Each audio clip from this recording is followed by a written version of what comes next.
Hey there, what is going on, everybody? It is me, Chris Herman, here for another episode of On Deck, and I'm excited to talk about today's topic because it falls in the field of things that I'm finding very fascinating right now. So today's topic is NFTs. NFTs, those are non-fungible tokens, right? Some of you know exactly what that is. I would be willing to bet a lot of you are still either don't know what it is or are unclear in what it actually is. So I'm going to do my best in my limited understanding to break it down a little bit and just talk about why I think it's so fascinating, particularly as somebody who owns a marketing and creative shop. That's me, the Herman Agency. And so here we go. Let's talk about non-fungible tokens. So certainly most of you at this point in time are familiar with cryptocurrencies, and without a doubt, you've heard of Bitcoin. And Bitcoin, not obviously, but created back in 2009. And Bitcoin is a digital currency. It is the most popular digital currency, the most well-known, the one with the best brand equity, and the one with the largest market cap currently at about $1 trillion. Bitcoin. And Bitcoin, is a digital currency that operates on the blockchain. And the blockchain is essentially a decentralized computer ledger that is managed and updated by literally thousands of computers around the world that are all working. They're called miners. And they're all working to record these transactions on the ledger for Bitcoin. And they're all competing against each other. I'm not going to go into the details of it yet. But ultimately, that's how Bitcoin is created, and that's how Bitcoin transactions are registered on the blockchain. Now, the blockchain is a decentralized technology, and the Bitcoin blockchain is not the only blockchain. There's a number of different blockchains and blockchain technology. The second most popular and notable of them all is Ethereum.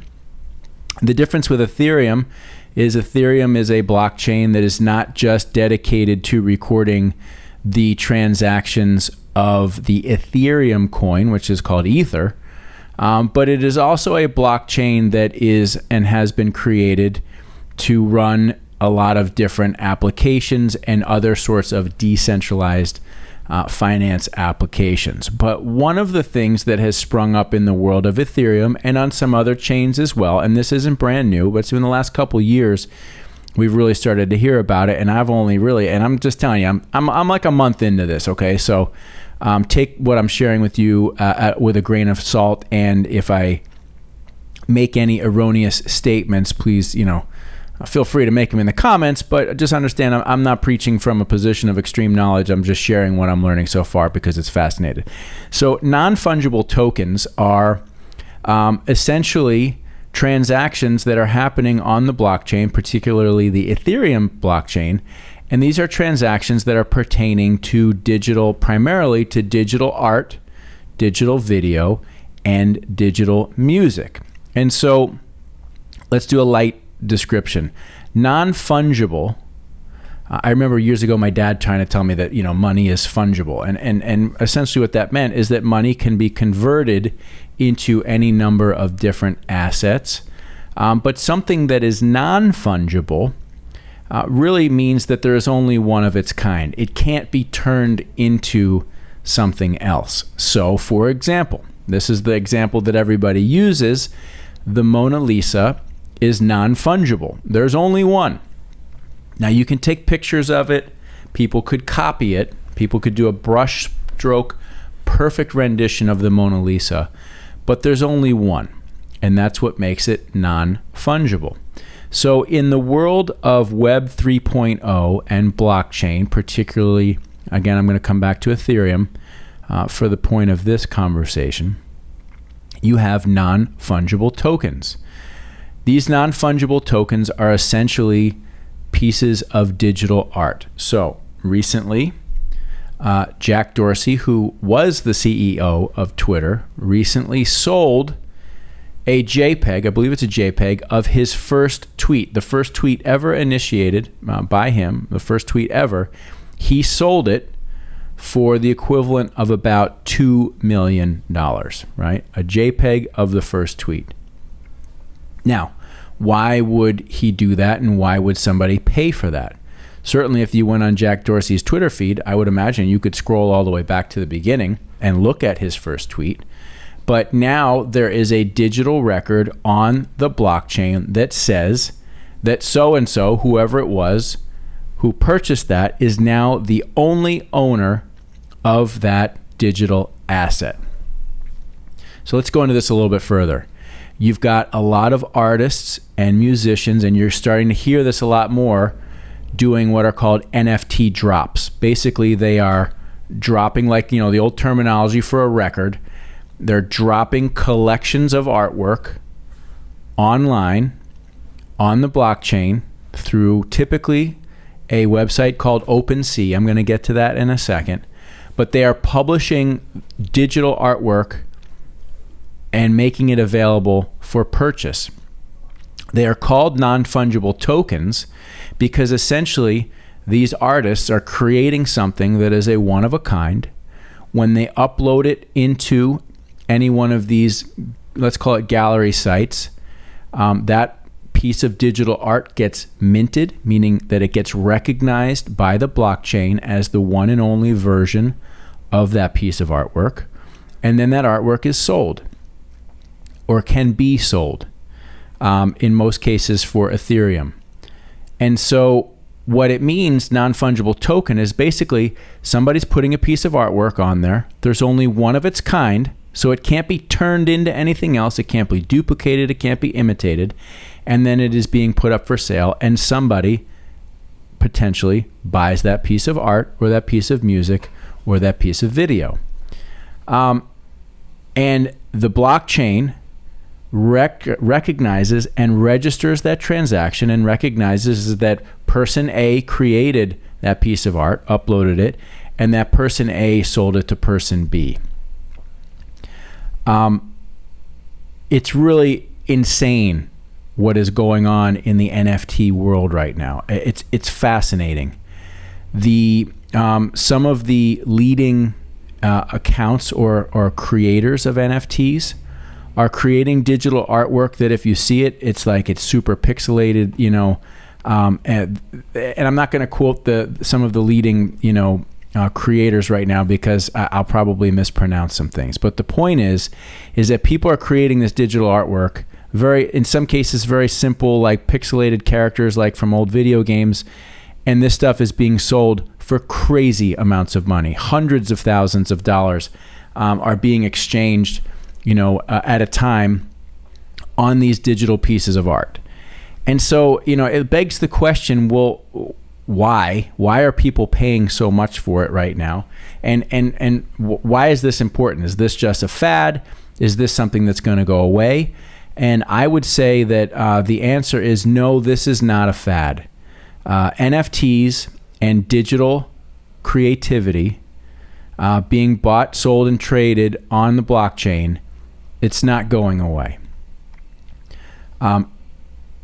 What will happen is that there's going to be a burst in the pricing. I mean, some of the prices that people are paying are crazy speculative, but what's happening is this world is really just beginning, and creators are rushing to this space to create stuff to put it out there in hopes that they're going to make a big hit, or in hopes that they're going to generate a name or a brand for themselves as a hot NFT creator, you know. And so what's happening is you're getting all of this attention. Now, you've probably heard about it on the news. Those of you here in South Florida, we just had Miami Art Week about a week and a half ago. And, you know, NFTs are something that are now really being commonly talked about in the art and creative space. And when you look at the space, you'd say, this doesn't make any sense. Why would anybody pay so much for something that seems to be of so little value? I mean, I could take a screenshot of it, or I could have it in a different way. Yes, you could. You can take a photo of the Mona Lisa, but you are not the owner of the Mona Lisa. You could take a screenshot of any one of these NFTs right now that are transferring at high dollar rates, but you would not have something that is worth any value because you don't have the original. It's not registered on the blockchain, and therefore you don't have the ability to transfer that to somebody else. You could have a picture of it and just see, there it is, but you don't have the original.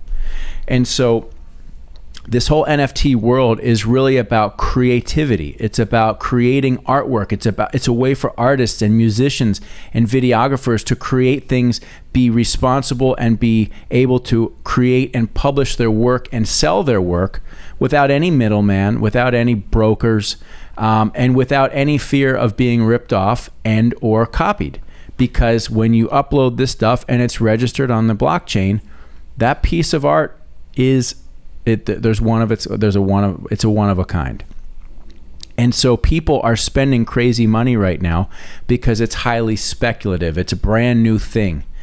And it's not going to go away, right? I think over time, as more people come into this world, there will be a reduction in value of a lot of these pieces because there will just be a flood into the marketplace.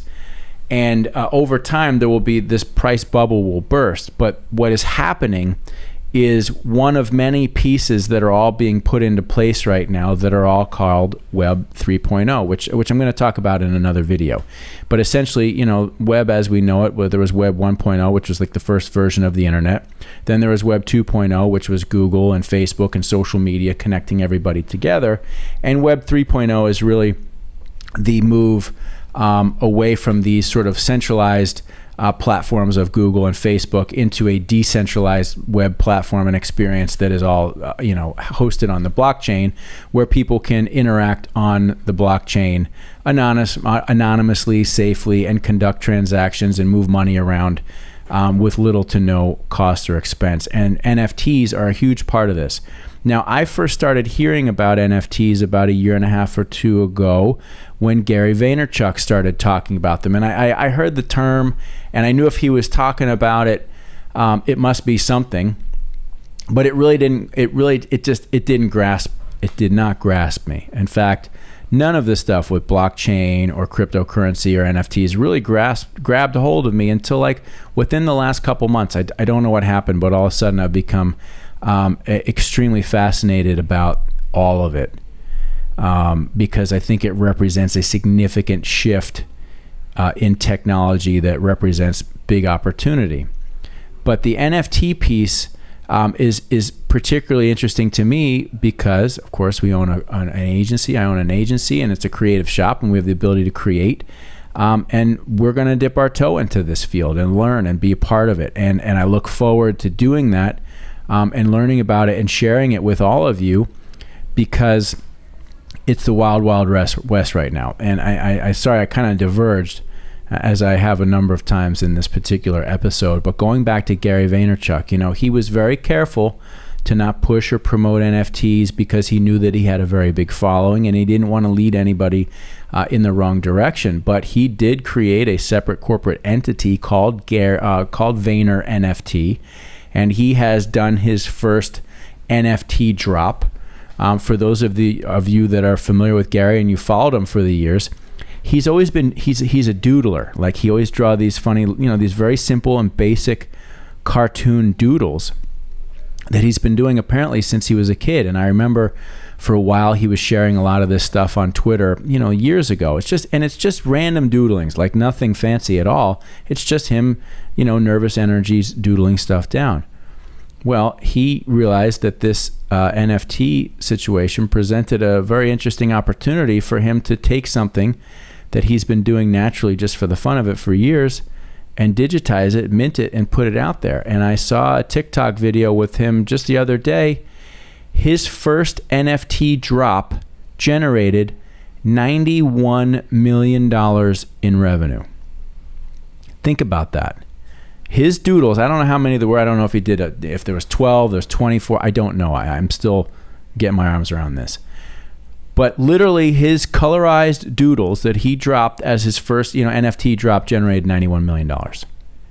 It's insane. So what I would suggest to you, any of you that you want to learn about this, any of you that are in the creative and or marketing space, I cannot say how important it is for you to learn about this. And again, this is coming from somebody, I mean, I'm literally 2 months into this at tops. There's going to be a lot of my friends that be like, yeah, we've been fucking talking about that for a long time. Yeah, you're probably right. But I'm talking about it now because it's fascinating. If you want to get an understanding kind of how this works, go on a website called OpenSea. That's OpenSea.com. OpenSea. And OpenSea, I think it's .com, so don't quote me on that, but just it's OpenSea. That is the leading website for buying, selling, and trading NFTs. Now, you can't go on, if you want to actually buy, sell, and trade NFTs, you have to have a digital wallet. You have to be able to transact in digital currency. And in this case on OpenSea, the primary digital coin utilized is Ethereum because OpenSea runs on the Ethereum blockchain. And these NFTs are primarily on the Ethereum blockchain. There's actually 3 chains that seem to be utilized within OpenSea, but Ethereum is the largest one. But when you go on there and you look at the artwork that's available and what people are asking for it will blow your mind. It'll blow your mind. And you can scroll down on the homepage of OpenSea and you can look and see what are the top trending producers, what are the top transactional producers. You can look and go in to see any one of them and see how many pieces they've created, which ones are buying and being bought and sold, what they're trading for, what they're selling for. It'll blow your mind, like simple little pixelated pieces of digital art transacting at $250,000, $300,000, right? And the way they'll show it is they'll show how many Ether coins were used to pay for it, and then it'll show you the corresponding dollar amount because Ether is currently trading at about like $3,700 to $4,000 a coin. But if you want to just start checking this out, I would recommend a couple things. Go to OpenSea.com and just look at the marketplace of what's out there for NFTs. And another really good source of information, you've probably heard of him if you follow any type of podcast. His name is Tom Bilyeu. I hope I'm pronouncing that right. Tom is an entrepreneur who created a vast amount of wealth by creating the Quest energy bar, a sports and fitness food line, made a shit ton of money, and now he's got a whole web platform and social media presence promoting his impact theory training courses, and his podcasts are really great, and he is sharing lots of information about blockchain, about cryptocurrency, and about NFTs. There's a lot to learn, as I am finding out right now, but again, it's fascinating, and this is something that you're going to be hearing a lot of as we move into the future. That's not going away. There might be a burst of the bubble of the pricing, but this whole concept of assets, physical assets, art, music, transferring into the digital world, and there being specific, recognizable digital ownership of these assets, that's not going to stop. In previous episodes, I've talked about the metaverse and other technology items, but this stuff is all going to converge together, and it's going to happen quickly. So if you're in this space, if you're interested in it, start learning. If you're watching this and you want to talk to me more about it, I want to have you on the podcast. I want to talk to anybody that I can that's knowledgeable on this topic. Right here on deck. Let's talk NFTs. Let's talk crypto. Let's talk blockchain. This is a fascinating future, particularly for those of us in the creative space, and particularly for those of us living here in South Florida, where you have a convergence of a large cryptocurrency push and presence, not only from there being the International Bitcoin Conference here in January, but the mayor of Miami, Mayor Suarez, is very heavily focused on cryptocurrency as a way to generate revenue for the city. And then you have Miami Art Week that comes here every year. There's a huge convergence of these ideas and themes that are happening right here in South Florida. It's fascinating. Again, I'm just dipping my toe in it. So I'm not speaking from any position of extreme knowledge or experience, but I am really excited to share every bit of information that I have with all of you in regards to this. I'm not giving financial advice. This is not financial advice. This is just, if you're interested in this, reach out to me. Let's talk about it. And if you want to learn more about NFTs, check out OpenSea.com. Check out Tom Bilyeu's podcast. There's a lot of great stuff on there. And once you go down the rabbit hole on YouTube, you'll find tons and tons of content. But I think it's fascinating, and it is a great way for creators to get out there and monetize their work and be part of what is to come. So, there you have it. NFTs, non-fungible tokens, right here today on deck with me. As always, if you like this content, please subscribe, ring the bell so you get notifications, like and comment on these videos. It means a lot to me to get your feedback. And as always, I thank you. Be safe, be healthy, have a happy holiday season, and I'll talk to you soon.